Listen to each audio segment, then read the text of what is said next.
Hey everybody, it's Jason Blaha here, and I'm just going to make a short video on this because it's something that I just realized that I find interesting. A lot of you might find interesting. I'm not sure if it's helpful to anybody, but it at least highlights a point. When you go to something like CNN, which is in the United States pretty much the biggest news network, and no, I won't call it what my father always called it growing up. He always called it the Communist News Network. But you go to CNN, and this is the largest source of news information in the United States. They have multiple cable channels, massive news website. You go there to the homepage, which again, I'll link below for you guys. There is no section anywhere immediately available for health, fitness, anything related to your health. You have to dig manually for health stories. You type in health, you're going to get nothing but Ebola this week.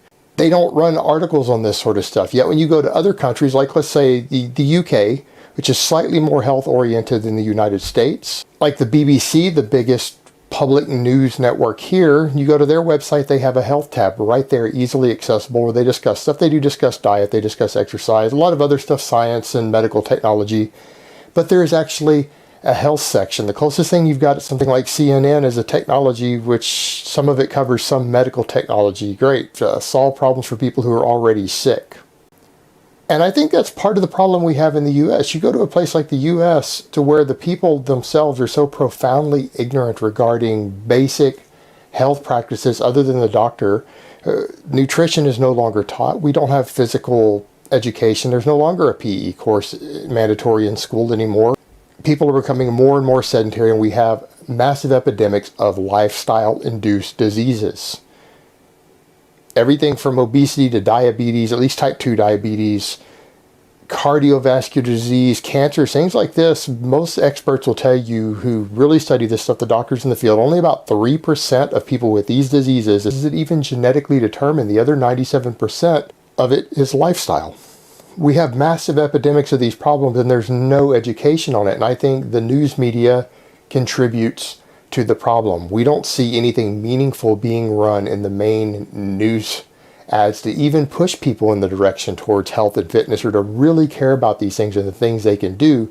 And when you do see something aired on the non-big things, not like CNN, it's terrible advice. It's usually trendy little gimmicky advice to sell you a book or a product or a really crappy quick fix exercise program. But there's very little in the way of actual meaningful information, the stuff that mainstream dietitians, mainstream exercise physiologists, people who really know how to help prevent these problems and to make people healthier with preventative maintenance in your life so that you don't need as much medical care, these people don't get any airtime in the United States. They get no airtime in the media. They don't even run stories on it for the most part. The only people who make it in the news are people pushing fringe trendy stuff that can be sold. That's it. And is that contributing to the problem? Yes, absolutely, because there is no effort to even put it into the public awareness.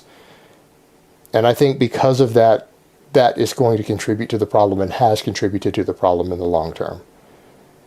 Just food for thought.